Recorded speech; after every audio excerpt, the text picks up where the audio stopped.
Hello everyone, कैसे हो आप सभी। मैं आशा करता हूँ कि आप सभी ठीक होंगे और मौज मस्ती में होंगे। साथियों, आज अपन बात कर रहे हैं रीट मेंस एग्जाम के सब्जेक्ट यानी कि एसएसटी सामाजिक अध्ययन के मॉडल पेपर पे अध्ययन कर रहे हैं। आपको एग्जाम से पहले मैंने 20 मॉडल पेपर करवाने हैं, तो आप मेरे साथ जुड़े रहिएगा और चैनल को भी सब्सक्राइब करना बिल्कुल मत भूलिएगा। समस्या रहती है दोस्तों सभी दोस्तों का गुजारिश है कि पीडीएफ हमें मिल जाए। दोस्तों, आपको यदि पीडीएफ डाउनलोड करनी है ना, तो आपको हमारा टेलीग्राम चैनल ज्वाइन करना पड़ेगा, जिसका लिंक मैं डिस्क्रिप्शन बॉक्स में डाल दूंगा। और वैसे भी आपको ध्यान होना चाहिए कि हमारे यूट्यूब चैनल के नाम से ही हमारा टेलीग्राम चैनल बना हुआ है। तो अपने शुरुआत करते हैं आज के क्लास की। दोस्तों, 66 नंबर क्वेश्चन से शुरुआत करते हैं। 65 नंबर क्वेश्चन हम इससे पहले पढ़ चुके हैं, 65 क्वेश्चन पे अध्ययन कर चुके हैं। अब 66 नंबर क्वेश्चन स्टार्ट करते हैं आज की क्लास का। सर्वप्रथम हड़प्पा जो स्थल है प्राचीनतम सभ्यता होने के प्रमाण किसने दिया था। दोस्तों, हड़प्पा सभ्यता जो स्थल है ये, इसकी बात करूं आपके सामने, तो इसकी 1826 की बात करते हैं। दोस्तों, 1826 के अंदर क्या हुआ था। 1826 के अंदर ये दोस्तों ब्रिटिश प्रांत के अधीन था। दोस्तों, किसके प्रांत अधीन था? ये ब्रिटिश प्रांत के अधीन था। ये भी आप साथ साथ में ध्यान में रखेंगे। और वर्तमान में कहाँ पर है? वर्तमान में दोस्तों ये पाकिस्तान में है। कहाँ पर है? वर्तमान में ये आपके पाकिस्तान के अंदर है। तो आपका राइट आंसर होगा दोस्तों चार्ल्स मेसन। दोस्तों, क्या राइट आंसर होगा? चार्ल्स मेसन आपका राइट आंसर होगा। चार्ल्स मेसन ने पहली बार इस पुरानी सभ्यता को खोजा था दोस्तों। तो राइट आंसर बी नंबर अपना आंसर कर लीजिएगा। ऋग्वेद के प्रथम मंडल के रचयिता कौन है?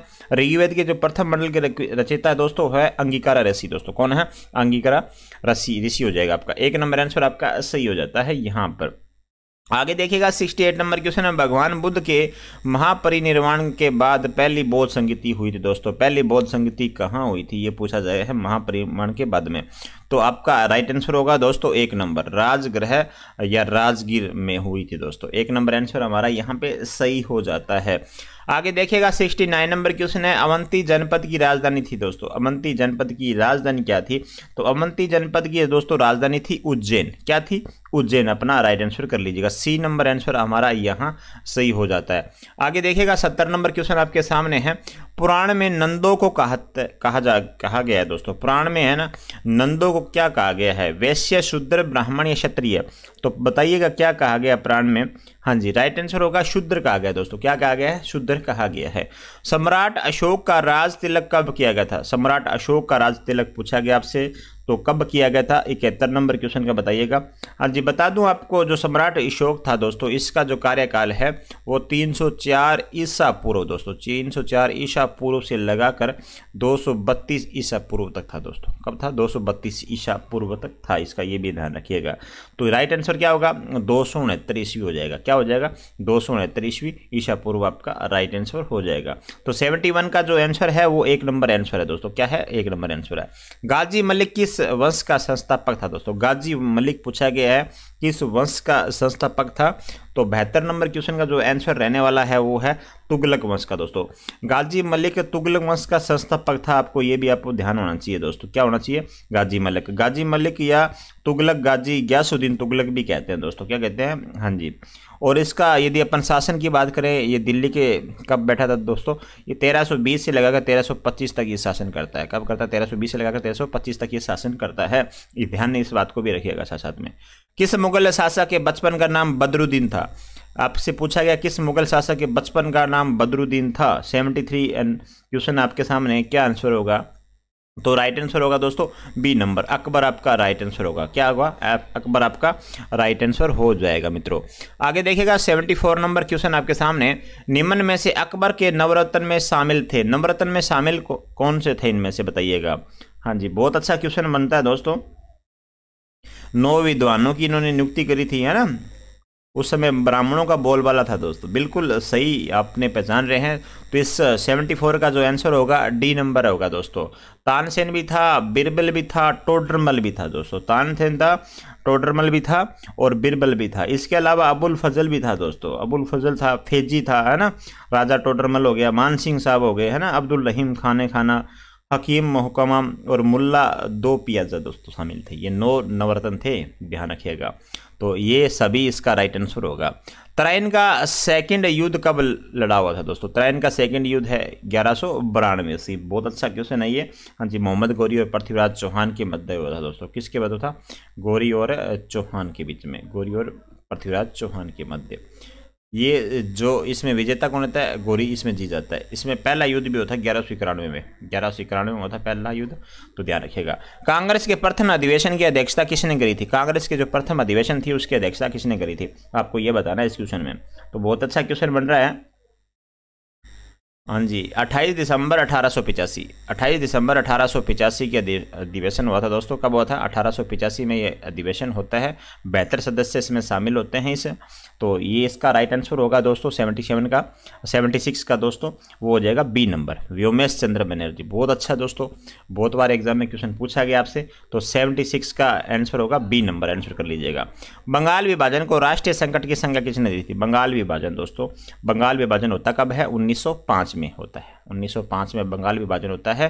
तो अब बताओ राष्ट्रीय संकट की संज्ञा किसने दी थी? बहुत अच्छा क्वेश्चन है ये, 77 नंबर। तो आपका राइट आंसर होगा सुरेंद्रनाथ बनर्जी। क्या है? सुरेंद्रनाथ बनर्जी आपका राइट आंसर हो जाएगा। आगे देखिएगा 78 नंबर क्वेश्चन है, पृथ्वी अपने अक्ष पर किस दिशा में घूमती है? पृथ्वी अपने अक्ष पर किस दिशा में घूमती है? तो बहुत अच्छा क्वेश्चन है, पश्चिम से पूर्व की ओर घूमती है। पश्चिम से कैसे घूमती है? पश्चिम से पूर्व की ओर घूमती है। सी नंबर आंसर आपका सही हो जाएगा। बहुत अच्छा क्वेश्चन है दोस्तों। और पृथ्वी जब पूरा चक्कर कर लेती है वो 23 घंटे 56 मिनट और 409 सेकंड में पूरा करती है दोस्तों, ये भी याद रखिएगा, ठीक है।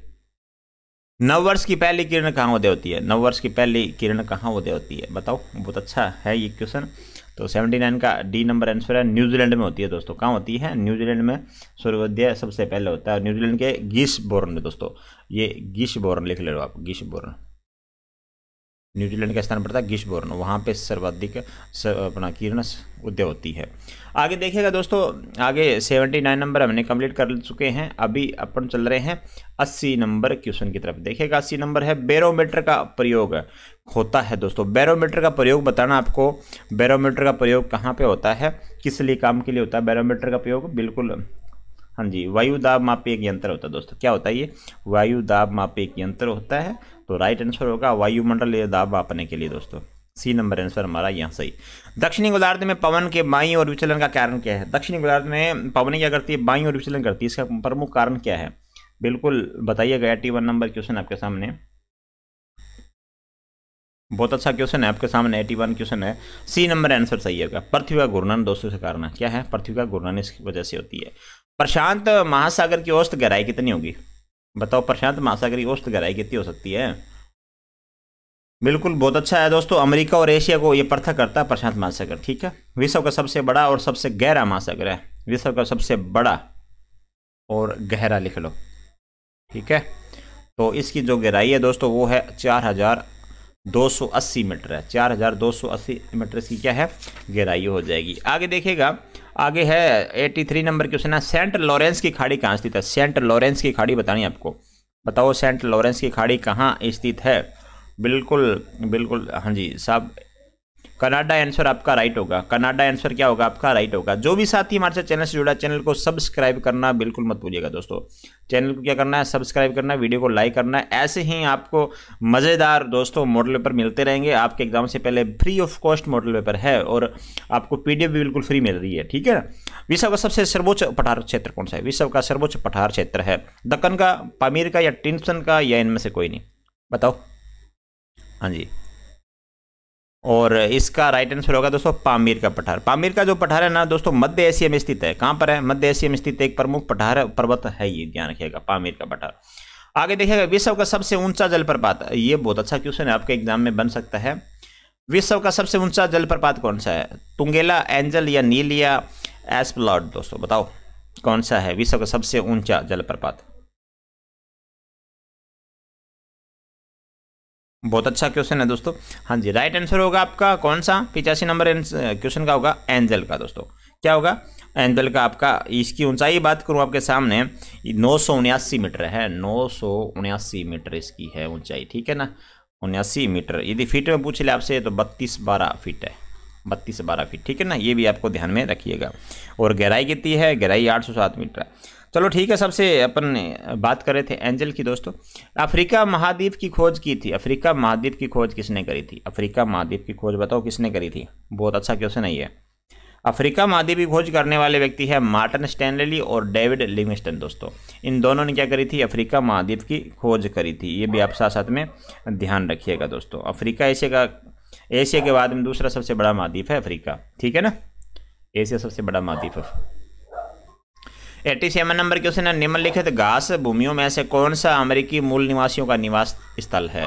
कौन सा है जो अमेरिकी मूल निवासियों का निवास स्थल है? स्टेपी, प्रेरीज, पंपास या वेल्ड्स? 87 का बताओ। राइट आंसर होगा प्रेरीज। क्या होगा? प्रेरीज आपका राइट आंसर होगा दोस्तों। समशीतोष्ण घास का क्षेत्र, ये विशाल घास का मैदान है दोस्तों, ये ध्यान रखिएगा, प्रेरीज है ये। तो अमेरिका में मूल निवासी जो स्थल है प्रेरीज आपका। भारत में मछलियों की प्रजातियां पाई जाती है, भारत में जो मछलियों की प्रजातियां पाई जाती है कहाँ पर? 2500, 1800, 1700 या 1500, कितनी प्रजातियां पाई जाती है बताओ? बहुत अच्छा क्वेश्चन है दोस्तों, ये हो गया आपका राइट आंसर 2500। अब 2500 में दोस्तों इसको डिवाइड कर रखा है। 930 जो है ना, 930 है वो तो क्या है? 930 तो ये समुद्री जल में है, ध्यान रखिएगा दोस्तों। 930 क्या है? 930 मीठे पानी में, और बाकी जो पीछे बच गई हमारी कितनी? 1517 बच गई, ये है आपके समुद्र के पानी में। तो ये प्रजातियां पाई जाती है मछली की। एग्रो फूड पार्क कहाँ स्थित है? एग्रो फूड पार्क बताना आपको, एग्रो फूड पार्क कहाँ स्थित है? 89 नंबर क्वेश्चन है, बिल्कुल एग्रो फूड पार्क आपका हो जाएगा कहाँ पर? कोटा दोस्तों, बिल्कुल राइट आंसर है कोटा। तरकृषि के लिए औसतन वार्षिक वर्षा की आवश्यकता होती है, तरकृषि के लिए औसतन वार्षिक वर्षा कितनी होनी चाहिए बताओ? तरकृषि कहाँ पर मिट्टी दोस्तों, जहाँ कहाँ पर मिट्टी होती है ना वहाँ पर ये कृषि की जाती है। तो औसतन वर्षा की मात्रा कितनी होनी चाहिए? 200 सेंटीमीटर से अधिक ही होनी चाहिए। तो इसका राइट आंसर क्या होगा? 200 सेंटीमीटर कर लेना, ठीक है, 200 सेंटीमीटर आपका राइट आंसर हो जाएगा। आगे देखिएगा, अपन आगे बढ़ रहे हैं। 91 नंबर क्वेश्चन आपके सामने। पोम्पोलॉजी का शाब्दिक अर्थ क्या है? ये भी क्वेश्चन इंपॉर्टेंट लगाओ, पोम्पोलॉजी, ठीक है, पोम्पोलॉजी। पोम्पोलॉजी का शाब्दिक अर्थ बताओ क्या है? 91 नंबर क्वेश्चन आपका। पोम्पोलॉजी का शाब्दिक अर्थ क्या है बताओ? वनस्पति विज्ञान की शाखा है दोस्तों, ये बता दो, वनस्पति विज्ञान की शाखा है, हाँ जी, और फलों का अध्ययन और खेती करती है दोस्तों ये, ठीक है साहब। इसका राइट आंसर हो जाएगा आपका डी नंबर, फल विज्ञान हो जाएगा। क्या हो जाएगा? फल विज्ञान आपका। हडसन नदी के किनारे बसने वाला शहर है, हडसन नदी के किनारे बताओ, हडसन नदी के किनारे बसने वाला शहर कौन सा है? बिल्कुल सही बात है, न्यूयॉर्क हो जाएगा आपका, बिल्कुल न्यूयॉर्क। न्यूयॉर्क क्या है? हडसन नदी के किनारे बसा हुआ शहर है। संविधान सभा के संवैधानिक सलाहकार कौन थे? ये इंपॉर्टेंट लगाओ पॉलिटिक्स की दृष्टि से। संविधान सभा के संवैधानिक सलाहकार पूछे गए हैं आपसे, तो बताओ क्या राइट आंसर होगा? 93 का B.N. राव दोस्तों, बेनिगल राव दोस्तों, राइट आंसर होगा, ठीक है। तो इस बात को भी आप ध्यान में रखिएगा। 94 नंबर क्वेश्चन की तरफ बढ़ रहे हैं। जो भी साथी अभी तक चैनल को सब्सक्राइब नहीं करा, चैनल को सब्सक्राइब करना बिल्कुल भी मत भूलिएगा दोस्तों। आगे देखिएगा, 94 नंबर क्वेश्चन आपके सामने। भारत की संविधान सभा का प्रथम अधिवेशन कब हुआ था? बहुत अच्छा क्वेश्चन है। भारत की जो संविधान सभा है उसका प्रथम अधिवेशन पूछा जा रहा है आपसे, कब शुरू हुआ था? प्रथम अधिवेशन बताओ। हाँ जी, प्रथम अधिवेशन कब शुरू हुआ था? तो 9 दिसंबर 1946। तो बी नंबर आंसर होगा साहब आपका सही। और दिल्ली के दोस्तों जो काउंसिलिंग ऑफ चैम्बर है ना, उसके पुस्तकालय में ये सब हुई थी। डॉक्टर सचिंदानंद सिन्हा दोस्तों असदई अध्यक्ष थे इसके, ये भी आप साथ साथ में ध्यान में रखेंगे। तो बी नंबर आंसर होगा। ये आपके पहले बैठेगा ना, ये भी आप हमेशा याद करिएगा, आपके कोई ना कोई एग्जाम में पक्का ये पूछा जाता है। तो ये दिल्ली के जो पुस्तकालय था उसके अंदर हुई थी ये, काउंसिलिंग ऑफ पुस्तकालय के अंदर, ठीक है। सचिंदानंद आपका इसमें असदई सचिंदानंद सिन्हा अस्थायी अध्यक्ष चुने गए थे। इसके बाद में 11 और फिर 13 को। 26 नवंबर 1949 को अंगीकृत भारतीय संविधान की प्रस्तावना में शब्द सम्मिलित नहीं थे। अब बताओ, जो शब्द सम्मिलित नहीं थे ना वो बताने आपको, कौन से शब्द सम्मिलित नहीं थे ये बताओ। बहुत अच्छा है ये क्वेश्चन आपका, ये बिल्कुल शानदार क्वेश्चन है दोस्तों। 1 और 2 और 3, अखंडता, पंथ निरपेक्ष और धर्म निरपेक्ष दोस्तों, ये 3 शब्द नहीं थे। ये 3 शब्द है ना बाद में जोड़े गए थे। कब जोड़े गए थे? ये जोड़े गए थे 42वें संविधान संशोधन 1976 के द्वारा, ठीक है। ये 42वें संविधान 1976 के शब्द अखंडता, पंथ निरपेक्ष और धर्म जोड़े गए थे। तो आपका राइट आंसर होगा 1, 2 और 3, ये भी आप ध्यान रखिएगा। अच्छे क्वेश्चन बन रहे हैं आपके। भारतीय संविधान में जैसा निहित है निम्न में से कौन सा समानता के मौलिक अधिकार में सम्मिलित नहीं है बताओ? 96 का राइट आंसर क्या होगा? हाँ जी, डी नंबर आंसर होगा आर्थिक असमानता दोस्तों। भारतीय संविधान में दोस्तों बिल्कुल ये बात है कि कानून के समक्ष समानता लिखा हुआ है, सामाजिक समानता लिखी हुई है, अवसर की समानता लिखी हुई है। बात ये तीनों बात इसके अंदर ये दर्ज है दोस्तों, लेकिन आर्थिक समानता ये बात इसके अंदर दर्ज नहीं है। तो आपका डी नंबर आंसर होगा। निम्नलिखित में से किस एक अधिकार को डॉक्टर B.R. अम्बेडकर द्वारा संविधान की आत्मा कहा गया? अब बताओ किस एक अधिकार को डॉक्टर भीमराव अंबेडकर ने संविधान की आत्मा कहा है? संपत्ति, समानता, संवैधानिक उपचारों का या धर्म की स्वतंत्रता का अधिकार? बहुत अच्छा क्वेश्चन है ये। तो बिल्कुल हाँ जी, समझ गए होंगे संवैधानिक उपचारों का संविधान दोस्तों, संवैधानिक उपचारों का जो अधिकार है ना 32 अनुच्छेद आर्टिकल 32 के अंदर, ठीक है, आर्टिकल 32 के अंदर ये, तो इसको कहा है डॉक्टर भीमराव अम्बेडकर संविधान की आत्मा। ये क्वेश्चन आपका इंपॉर्टेंट बन जाता है। सहकारी समितियों का उल्लेख है, सहकारी समितियों का उल्लेख मौलिक आधार में है या मौलिक कर्तव्य में है या राज्य के नीति नेतृत्व में या संविधान की प्रस्तावना में? बताओ कहाँ पर है ये? बहुत अच्छा क्वेश्चन है, बताओ। तो इसका 98 का राइट आंसर होगा दोस्तों, राज्य के नीति निर्देशक सिद्धांत के अंदर है। कहाँ पर है? राज्य के निर्देशक नीति तत्व सिद्धांत के अंदर। सी नंबर आंसर होगा हमारा। 11वां मूल कर्तव्य किस संशोधन द्वारा जोड़ा गया था? देखो शुरुआत में 10 कर्तव्य थे, 11वां जो मूल कर्तव्य था, अब बताओ ये कब जोड़ा गया था आपसे? बहुत अच्छा क्वेश्चन है दोस्तों। 11वां मूल कर्तव्य मैं बता दूं आपको सामने, आपको ये भी ध्यान में होना चाहिए थोड़ा सा। क्या ध्यान में होना चाहिए दोस्तों? ये ध्यान में होना चाहिए जो 11वां मूल कर्तव्य है ये किससे संबंधित है? ये 6 से 14 वर्ष जो बालक है ना, बालक है, उनकी आयु के बीच में बच्चे या वार्ड शिक्षा का अवसर प्रदान करता है दोस्तों। इसके बीच में जो शिक्षा का अवसर प्रदान करता है 6 से 14 वर्ष के बालक का, तो ये जोड़ा गया था दोस्तों। बिल्कुल 86वां संविधान संशोधन था दोस्तों, तो ये हुआ था 2002 के अंदर, इसके तहत इसको जोड़ा गया था। ये क्वेश्चन आपका इंपॉर्टेंट लगता है, ठीक है, बना लो इसको। 51 के अंदर हमारे सारे मूल कर्तव्य हैं, ठीक है ना। प्राथमिक शिक्षा का कर्तव्य किस वर्ष से जोड़ा गया था? प्राथमिक शिक्षा का कर्तव्य किस वर्ष जोड़ा गया था? 100 नंबर क्वेश्चन का आंसर क्या होगा? अभी हमने ऊपर इस क्वेश्चन की बात करी है, तो डी नंबर आंसर होगा 2002, ठीक है ना। इसमें 2000 मैंने 2 बता दिया, इसमें सीधा लिखा होता है 86वां, यहाँ पे 2002, तो 86वां संविधान संशोधन कब हुआ था? 2002 के अंदर। सिक्किम भारत का एक राज्य बनाया गया था, भारत का एक राज्य बनाया गया था दोस्तों, कब बनाया गया था? ये कौन से संविधान संशोधन के अंतर्गत बनाया गया था सिक्किम को भारत का एक राज्य? बहुत अच्छा क्वेश्चन है दोस्तों, हाँ बताओ। बहुत अच्छा आंसर आ रहा है सभी का। ये था 35वां संविधान संशोधन दोस्तों, 35वां संविधान संशोधन है। ये हुआ कब था? ये 1974 का है, ठीक है। इसके अंदर इसको जोड़ा गया था सिक्किम को, तो सी नंबर आंसर राइट होगा। उल्फा उग्रवादी किस राज्य से संबंधित है? उल्फा, बहुत अच्छी बात है। उल्फा उग्रवादी आपने सुना होगा, टीवी वगैरह में सुनते रहते होंगे आप, तो ये हो जाएगा आपका असम से दोस्तों। उल्फा कहाँ पर है? असम के अंदर है। अब बोलोगे सर उस असम के अंदर भी उग्रवादी क्या? बिल्कुल उग्रवादी है दोस्तों। कोकराझार वाले इलाका में जाओगे आप ना, तो वहाँ पे उग्रवादी है ये। निम्नलिखित में से कौन सा एक संघ शासित प्रदेश नहीं है? संघ शासित प्रदेश नहीं है, मैंने बताना आपको, तो बताइएगा संघ शासित प्रदेश कौन सा नहीं है इनमें से? लक्षद्वीप, अरुणाचल प्रदेश, पांडिचेरी और अंडमान निकोबार। बिल्कुल अरुणाचल प्रदेश हो जाएगा आपका, ठीक है ना। ये नहीं है, और ये भी है, ये भी है, ये भी है। 103 नंबर क्वेश्चन का आपका आंसर कर लीजिएगा बी नंबर। और सरकारी आयोग गठित हुआ था समीक्षा करने के लिए, किसकी समीक्षा करने के लिए सरकारी आयोग गठित हुआ था? 104 नंबर बताओ। ये 1983 में गठित होता है सरकारी आयोग। कब होता है? 1983 के अंदर।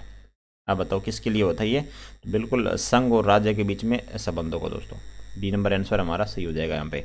104 नंबर क्वेश्चन कर लिया है, बने रहिएगा मेरे साथ अंत तक, बहुत अच्छे क्वेश्चन आपके हैं दोस्तों। इस स्तर के अच्छे स्तर के क्वेश्चन मैंने शामिल किए हैं आपके। आप बोलोगे सर इतने अच्छे क्वेश्चन देखेगा। संसद की किस समिति में लोकसभा सदनों के 30 सदस्य होते हैं? संसद की समिति में लोकसभा सदनों के 30 सदस्य होते हैं। अनुमान समिति, सार्वजनिक लेखा समिति, सार्वजनिक उद्यमों की समिति या अधीनस्थ व्यवस्थापन की समिति? तो 5 नंबर क्वेश्चन है आपका, क्या आंसर होगा?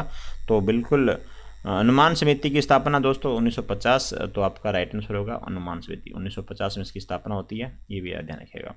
राज्यसभा का सदस्य चुने जाने के लिए प्रत्याशी की आयु कितनी होनी चाहिए? राज्यसभा का यदि सदस्य चुनना है तो प्रत्याशी की आयु होनी चाहिए कितनी? बिल्कुल बिल्कुल बिल्कुल दोस्तों, ये राज्यसभा का जो गठन है ना, ये 1952 में हुआ था। 1952 में ये इसका गठन हुआ था। ये एक दोस्तों स्थायी सदन है। कैसा है ये? स्थायी सदन है दोस्तों, ठीक है। तो इसका राइट आंसर क्या होगा? 33 वर्ष आपका राइट आंसर होगा। भारत में सर्वोच्च न्यायालय के मुख्य न्यायाधीश की नियुक्ति करता है? भारत में जो सर्वोच्च न्यायालय होता है उसके मुख्य न्यायाधीश की नियुक्ति कौन करता है? तो बताओ 107 नंबर क्वेश्चन का। तो बी नंबर आंसर होगा राष्ट्रपति। बिल्कुल बहुत अच्छा क्वेश्चन है दोस्तों, इंपॉर्टेंट क्वेश्चन है, बहुत बार एग्जाम पूछा जाता है। राष्ट्रपति है तो बिल्कुल सही बात है, प्रधानमंत्री मत कर देना इसको। भारत का राष्ट्रपति चुना जाता है। भारत का जैसे दोस्तों जो राष्ट्रपति होता है वो उसका चुनाव कैसे होता है? नागरिकों के द्वारा, सदन के दोनों सदन, राज्य विधानसभा सदस्य द्वारा, प्रधानमंत्री, मंत्रिपरिषद सदस्य द्वारा, या समस्त मुख्य मंत्रियों के द्वारा। तो राइट आंसर क्या होगा? बिल्कुल 108 नंबर क्वेश्चन बताइएगा। बहुत अच्छा क्वेश्चन है दोस्तों। इसका राइट आंसर होगा बी नंबर।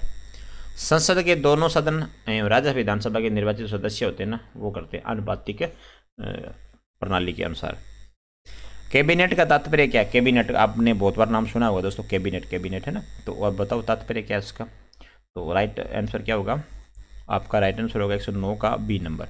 कैबिनेट स्तर के दोस्तों मंत्री। बी नंबर आंसर अपना सही कर लीजिएगा। 110 नंबर क्वेश्चन है। 110 नंबर देखिएगा, लोकहित के मुकदमे की पुनर्स्थापना में उच्चतम न्यायालय के किस न्यायाधीश ने निर्णायक भूमिका का निर्वहन किया था? निर्णायक भूमिका निर्वहन किया था। तो क्या आंसर होगा 110 का? तो दोस्तों इसका आंसर होगा आपका 1 नंबर, न्यायमूर्ति PN भागवती। दोस्तों PN भागवती इसका राइट आंसर हो जाएगा, 1 नंबर। पंचायती राज व्यवस्था की त्रिस्तरीय रचना को स्वीकारने वाला पहला राज्य कौन सा है? जो त्रिस्तरीय जो हमारी पंचायती राज व्यवस्था है उसको तीन स्तर है उसको स्वीकारने वाला कौन सा राज्य है? गुजरात, महाराष्ट्र, राजस्थान या पश्चिम बंगाल? तो 11 का बताइएगा।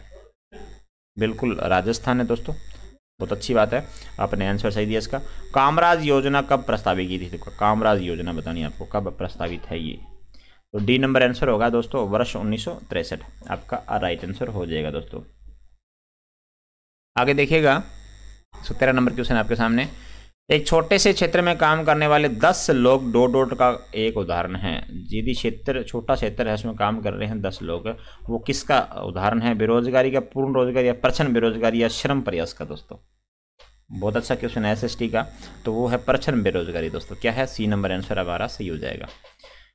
यूरोप में किस भारतीय वस्तु की सर्वाधिक मांग है? दोस्तों यूरोप में किस भारतीय वस्तु की सर्वाधिक मांग है? बहुत अच्छा क्वेश्चन है ये, बताओ। काली मिर्च, बहुत अच्छा। काली मिर्च की दोस्तों क्या है वहाँ पे, है ना, मांग ज़्यादा है। और इसके अलावा भारतीय कपास है, रेशम है, लौंग है, इलायची है, दालचीनी जैसे भारतीय मसालों का भी वहाँ पे मांग है काफ़ी। और काली मिर्च आपका इंपॉर्टेंट कर लीजिएगा। वैश्वीकरण से अभिप्राय है, ये आप जब एग्जाम देते हो BA या MA का एग्जाम देते हो तो अब ये वैश्वीकरण ये शब्द आपको बहुत परेशान करता है। बहुत अच्छा क्वेश्चन बनता है वैश्वीकरण का, अपन इस पर पूरा डिटेल से बात करेंगे तो कभी बताएंगे आपको वैश्वीकरण है क्या। तो अभी फिलहाल इस क्वेश्चन का आंसर क्या है दोस्तों? अभिप्राय बता दो आप उसका क्या है। वैश्वीकरण का जो अभिप्राय है दोस्तों वो क्या है? हाँ जी, हाँ जी बता दो। तो राइट आंसर होगा सी, विभिन्न देशों के बीच परस्पर संबंध और तीव्र एकीकरण। दोस्तों सी नंबर आंसर होगा 115 का। आगे देखिएगा 116 नंबर क्वेश्चन है। शानदार क्वेश्चन होगा दोस्तों आज संग्रह आपके सामने। यदि आपको PDF डाउनलोड करनी है तो हमारा आपको टेलीग्राम ज्वाइन करना पड़ेगा। टेलीग्राम हमारे यूट्यूब चैनल के नाम से ही बना हुआ है, जिसका लिंक मैं डिस्क्रिप्शन में डाल दूंगा। अंतर्राष्ट्रीय विकास संघ कब स्थापित हुआ था? दोस्तों अंतर्राष्ट्रीय विकास संघ बताना आपको कब स्थापित हुआ था। अंतर्राष्ट्रीय विकास संघ बिल्कुल 24 सितंबर 1960 को, बी नंबर आंसर।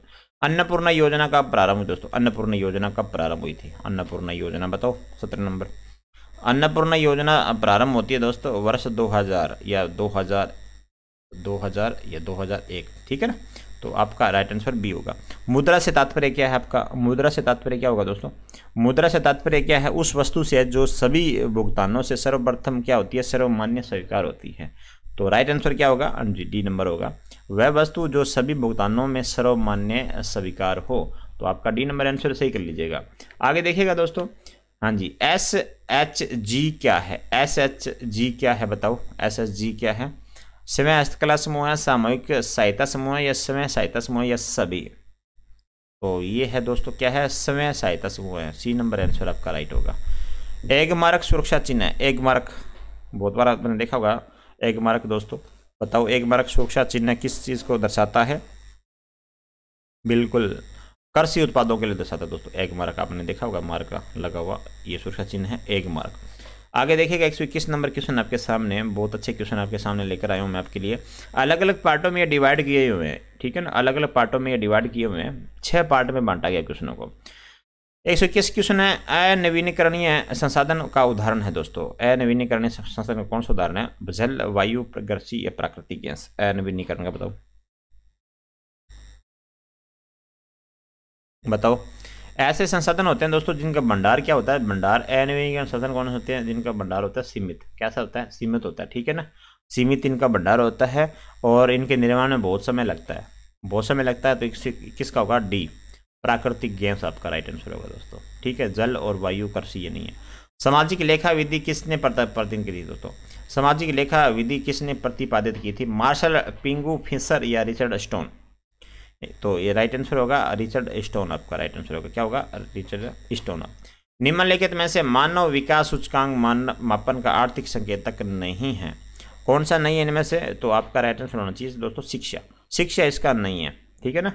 शिक्षा प्रणाली में प्रवेश करने पर स्कूली शिक्षा के पूरे वर्ष और स्कूली शिक्षा के अपेक्षित वर्ष दोस्तों, ठीक है। तो इस 123 का आपका सी नंबर आंसर राइट हो जाएगा। आगे देखिएगा 124 नंबर क्वेश्चन है, भारत में किन पदार्थों पर से नियंत्रण हटा लिया गया है, भारत ने किन पदार्थों से अपना नियंत्रण हटा लिया गया है, तो बताओ किन पदार्थों से नियंत्रण हटाया है। हाँ जी, पेट्रोल व डीजल से, पेट्रोल व डीजल से। बताओ डी नंबर आंसर हमारा सही होगा, डी नंबर आंसर अपना सही कर लीजिएगा। कृषि विपणन निदेशालय की स्थापना कहाँ हुई है, कृषि विपणन निदेशालय की स्थापना कहाँ हुई है, जयपुर, जोधपुर, कोटा, बीकानेर। कहाँ हुई है, बिल्कुल जयपुर में हुई है दोस्तों। कब हुई है, जयपुर में हुई है, ये भी आप ध्यान रखिएगा दोस्तों। अब स्थापना कब होती है, 8 अगस्त 1988 को, 8 अगस्त 1988 को इसकी स्थापना होती है। साथ साथ में ये भी आप ध्यान में रखिएगा। आगे देखिएगा 126 नंबर क्वेश्चन आपके सामने है, बहुत अच्छे क्वेश्चन है। अब ये जो 126 नंबर जो पार्ट है ना, ये शैक्षणिक रीति रिवाज से है दोस्तों, रीति विज्ञान से है। मूल्यांकन के तृतीय काल 1917 से 1926 में किन पर बल दिया गया था, अधिक किन पे बल दिया गया था, तो राइट आंसर होगा सांख्यिकीय प्रविधियों पर दोस्तों। किस पे दिया था, सांख्यिकीय प्रविधियों पर दिया। अच्छे प्रश्न पत्र की विशेषता नहीं है, अच्छे प्रश्न पत्र की विशेषता कौन सी नहीं होती इनमें से, तो देखिएगा दोस्तों सी नंबर आंसर हमारा सी होगा। 1 या 2 प्रश्न पाठ्यक्रम से बाहर से लिए जाने चाहिए, सी नंबर आंसर हमारा सी हो जाएगा। आगे देखिएगा उपचारात्मक शिक्षण की सफलता मुख्यतः निर्भर करती है, मुख्यतः निर्भर किस पे करती है बताना आपको। तो 128 नंबर क्वेश्चन का जो राइट आंसर होगा दोस्तों वो होगा समस्याओं की पहचान पे। किस पे करती है, समस्याओं की पहचान पे करती है, सी नंबर आंसर अपना सही हो जाएगा। शिक्षण सहायक सामग्री द्वारा पिछड़े हुए बालक की सहायता कैसे की जा सकती है, शिक्षण सहायक सामग्री द्वारा पिछड़े हुए जो बालक होते हैं उनकी सहायता कैसे की जा सकती है, तो आपको बताना है उनकी सहायता कैसे करेंगे, उसे दृश्य श्रव्य साधनों द्वारा ज्ञान करवाया जा सकता है दोस्तों। 3 नंबर इसका भी राइट आंसर होगा। आगे देखिए 130 नंबर क्वेश्चन है, जब शिक्षक को वास्तविक पदार्थ वस्तुएं उपलब्ध नहीं हो पाते हैं तो वह डॉट डॉट का प्रयोग करता है, किसका प्रयोग करता है, वो करता है दोस्तों मॉडल का प्रयोग करता है। किसका प्रयोग करता है, मॉडल का प्रयोग करता है, ये भी आप ध्यान में रखिएगा दोस्तों। आगे देखिएगा 131 नंबर क्वेश्चन है आपके सामने, कक्षा में पूर्वोत्तर भारत के कुछ बच्चे हैं जिसमें कक्षा में नर जातीय विविधता बनी हुई है, जिसके शिक्षक द्वारा इसका किस प्रकार प्रभावी उपयोग किया जा सकता है, किस प्रकार प्रभावी उपयोग किया जा सकता है, तो राइट आंसर होगा शिक्षक द्वारा भारतीय एकता में विविधता के नर जातीय स्वरूपों को उदाहरण के साथ उनको शामिल करना। तो सी नंबर आंसर यहाँ पे राइट होगा। एकीकृत उपागम किस विचारधारा से प्रभावित है, एकीकृत उपागम किस विचारधारा से प्रभावित है, मनोविश्लेषणात्मक, हर्बर्ट की पंचपदीय प्रणाली, व्यवहारवाद या गेस्टाल्टवाद। 132 बताओ क्या आंसर होगा, तो इसका आंसर होगा गेस्टाल्टवाद होगा। क्या आंसर होगा, गेस्टाल्टवाद इसका राइट आंसर हो जाएगा। 133 नंबर क्वेश्चन देखिएगा, शिक्षा के क्षेत्र में परियोजना या योजना शब्द का प्रयोग कहाँ और कब हुआ था दोस्तों। शिक्षा का क्षेत्र में जब आपने सुना होगा परियोजना, विधि, योजना, है ना, तो ये सब शब्द है, ये सबसे पहले कब और कहाँ उपयोगी हुए थे आपको ये बताने हैं। 133 नंबर क्वेश्चन है दोस्तों, बताओ, बहुत अच्छा है। तो इसका राइट आंसर होगा दोस्तों अमेरिका 1908 में, ठीक है। सी नंबर आंसर अपना सही कर लीजिएगा यहाँ पे। समस्या समाधान विधि के परिणाम, समस्या समाधान विधि के जो परिणाम है दोस्तों वो क्या है, संतोषप्रद हो, यह आवश्यक नहीं है, ठीक है ना, यह आवश्यक नहीं है। तो सी नंबर इस क्वेश्चन का राइट आंसर हो जाएगा। किस शिक्षण विधि में स्मरण शक्ति पर विशेष बल दिया जाता है दोस्तों, स्मरण शक्ति पर विशेष बल दिया जाता है, तो दिख नहीं रहा होगा, अब दिख रहा होगा। 135 नंबर क्वेश्चन है, तो बताओ इसमें दिया जाता है दोस्तों कथात्मक विधि पे, सी नंबर इसका भी राइट आंसर होगा, ठीक है। अंतिम दौर में है दोस्तों, टेस्ट के जो प्रथम मॉडल पेपर था उसके अंतिम दौर पे अपन पहुंच चुके हैं। बहुत अच्छे आपका आज का टेस्ट देख रहा। हाँ, आगे देखिएगा दोस्तों, अपन बात कर रहे हैं 136 नंबर क्वेश्चन की। अब 136 नंबर ये भाग पाँचवां है दोस्तों, शैक्षिक मनोविज्ञान।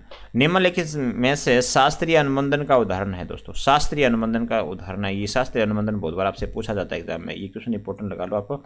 तो 136 नंबर क्वेश्चन का क्या आंसर होगा? सी। कुत्ता घंटी बजाने पर लार टपकाता है, सीख लेता है, ये होगा आपका, ठीक है ना, शास्त्रीय अनुबंधन।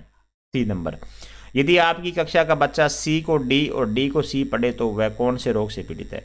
यदि वो सी को उल्टा पढ़ता है दोस्तों, सी को क्या पढ़ता है वो, उसको ऐसा लगता है कि ये डी है, और डी को क्या समझता है वो सी समझता है, तो वो कौन से रोग से वो प्रभावित है? हाँ जी, 137 का बताना आपको। तो इसका आंसर होगा दोस्तों बी नंबर, डिसलेक्सिया दोस्तों। कौन से रोग से प्रभावित है? डिसलेक्सिया रोग, ठीक है। तो ये भी आप ध्यान रखिएगा दोस्तों। वर्णों व शब्दों में अंतर नहीं कर पाता, वो क्या करता है, वर्ण होते हैं जो वर्ण और शब्दों में ना वो अंतर नहीं कर पाता, इससे दोनों में अंतर नहीं कर पाता, इस वजह से ये सारा होता है। व्यवहारवाद के जनक कौन है? ये क्वेश्चन 137 इंपोर्टेंट लगाइएगा। व्यवहारवाद के जनक कौन है? ये भी इंपॉर्टेंट है, बस सारे क्वेश्चन इंपॉर्टेंट है। व्यवहारवाद के जनक है, व्यवहारवाद के जनक कौन है? 138 का तो जॉन वाटसन है दोस्तों। कौन है? वाटसन आपके व्यवहारवाद के जनक है। सी नंबर आंसर आपका सही हो जाएगा। हाँ जी, देखिएगा, कृष्णा अपनी कक्षा को क्षेत्र भ्रमण पर ले जाती है और वापस आने पर अपने विद्यार्थी के साथ भ्रमण पर चर्चा करती है, यह डॉट की ओर संकेत करता है। 139 क्या आंसर होगा? बिल्कुल सीखने के आंकलन दोस्तों, क्या है ये? सीखने के आंकलन की ओर संकेत करते हैं। 1 नंबर आंसर आपका सही होगा। 140 नंबर क्वेश्चन, एक शिक्षक होने के नाते आप सीखने के किस नियम को नहीं अपनाएंगे? किस नियम को आप नहीं अपनाएंगे? तो बिल्कुल देखिएगा, प्रलोभन का नियम दोस्तों, इस नियम को हम नहीं अपनाते। प्रलोभन थोड़ी ना देना किसी को, प्रलोभन दे के अपन किसी को थोड़ी ना सिखा सकते हैं ना। तो इसका राइट आंसर होगा डी नंबर। आगे देखिएगा, एलेक्सिया क्या है? एलेक्सिया है दोस्तों देखने की क्षमता, लिखने की अक्षमता, सीखने की अक्षमता या सुनने की अक्षमता। एलेक्सिया बहुत अच्छा क्वेश्चन है ये 141। तो दोस्तों बताओ, तो राइट आंसर होगा 141 का दोस्तों सी नंबर, सीखने की अक्षमता। ये क्या है? सीखने की क्षमता। सी नंबर आंसर इसका राइट होगा। सीखने का प्रयास व त्रुटि विधि का संबंध है। सीखने के प्रयास व त्रुटि विधि का संबंध किससे है? तो इसका संबंध हो जाएगा हमारा थॉर्नडाइक से दोस्तों, थॉर्नडाइक, ठीक है ना, थॉर्नडाइक। बहुत अच्छा क्वेश्चन बनता है ये आपके एग्जाम की दृष्टि से। बालक प्रयास एवं त्रुटि द्वारा सीखता है, ये अपना सुना होगा, प्रयास एवं त्रुटि से सीखता है, थॉर्नडाइक का नियम है ये। क्रिया प्रसूत अनुबंधन के सिद्धांत का शिक्षकों के लिए निम्नलिखित में से हितार्थ है। हितार्थ दोस्तों बताओ क्या है? हाँ जी, उचित व्यवहार का पुनर्बलन दिया गया दोस्तों। सी नंबर, यहाँ पे बी नंबर आंसर आपका राइट होगा। क्या होगा? बी नंबर आंसर आपका राइट होगा। पियाजे के अनुसार बच्चा अमूर्त स्तर पर चिंतन, बौद्धिक क्रियाएं और समस्या समाधान किस अवस्था में करने लगता है? किस अवस्था में करने लगता है बताओ? 144 का वो करता है दोस्तों सी नंबर, औपचारिक सक्रियात्मक अवस्था 11 से 16 वर्ष, ठीक है। तो सी नंबर इसका राइट आंसर होगा। पियाजे का सिद्धांत किसके अवलोकन पर आधारित है? पियाजे का सिद्धांत बताना आपको किसके अवलोकन पर आधारित है? 145। तो इसका भी राइट आंसर होगा दोस्तों, पियाजे का जो सिद्धांत है वो, हाँ जी, सी नंबर है, अपने बालक पे दोस्तों। किसके आधार पे है? बालक पे है पियाजे का। 145 का सी नंबर आंसर अपना सही कर लीजिएगा। आगे देखिएगा दोस्तों, 146 नंबर क्वेश्चन हमारा है आपके सामने। ये दोस्तों सूचना तकनीकी के क्वेश्चन आ जाएगा आपके, ठीक है ना। ये 5 क्वेश्चन किसके संबंधित है? सूचना तकनीकी के क्वेश्चन आपके हैं, ये ध्यान रखिएगा। अब आप देखिएगा इस क्वेश्चन का आंसर दीजिएगा। कौन सी योजना के अंतर्गत दोस्तों विभिन्न विभागों से संबंधित सुविधाएं एक ही स्थान पर उपलब्ध करवाई जाती है? तो बताओ क्या आंसर होगा इसका? हाँ जी, 146 का आंसर बताना आपको। तो 146 का आंसर होगा दोस्तों ई मित्र, ठीक है। ई मित्र हो जाएगा आपका, एक स्थान पर उपलब्ध कराई जाती है, तो ई मित्र। यूआरएल का पूरा नाम क्या है? यूआरएल का, अब ये क्वेश्चन इंपॉर्टेंट लगाओ, यूआरएल का पूरा नाम क्या है? बहुत बार आपने सुना होगा यूआरएल, ठीक है ना। तो अब यूआरएल का जो पूरा नाम क्या होता है दोस्तों? बिल्कुल सी है इसका, यूनिवर्सल रिसोर्स लोकेटर दोस्तों। यूनिवर्सल रिसोर्स लोकेटर दोस्तों, जो इंटरनेट के एक विशेष रिसोर्स का पता करता है दोस्तों, एड्रेस का पता करता है ये। आगे देखिएगा, हमने 147 कंप्लीट कर लिए हैं। जो भी साथी अभी तक हमारे चैनल को सब्सक्राइब नहीं करा तो चैनल को सब्सक्राइब करना बिल्कुल भी मत भूलिएगा दोस्तों। कम्युनिकेशन शब्द किस भाषा से लिखा गया है? कम्युनिकेशन बहुत बार सुना होगा, कम्युनिकेशन संचार, बताओ। कम्युनिकेशन लैटिन भाषा के कम्युनिकेटर शब्द से लिया गया, कम्युनिकेटर, ठीक है, ये लैटिन भाषा का है। ई लर्निंग से संबंधित है दोस्तों। ई लर्निंग से संबंधित क्या है? सीबीटी, डब्ल्यूटी और सीबीएल या सभी? बताओ ई लर्निंग से। तो ई लर्निंग से दोस्तों ये सीबीटी भी है, डब्ल्यूबीटी है और सीबीएल भी है, ठीक है ना। ये सारे क्या है? ई लर्निंग के ही भाग हैं। याहू, गूगल और MSNA, ठीक है ना। MSN है दोस्तों, इंटरनेट साइट है, ये मोबाइल ऐप है या नेटवर्क का नाम है? ये क्या है? Yahoo, Google. बताओ, बहुत बार एग्जाम पूछा जाता है। ये इंटरनेट साइट है दोस्तों। क्या है? इंटरनेट साइट है ये एक। तो आज का टेस्ट कैसा लगा आप मुझे कमेंट बॉक्स में बता दीजिएगा, कैसी क्लास लगी। यदि अच्छी क्लास लगी तो वीडियो को लाइक कर दीजिएगा और चैनल को सब्सक्राइब करना बिल्कुल मत भूलिएगा दोस्तों। Thank you so much.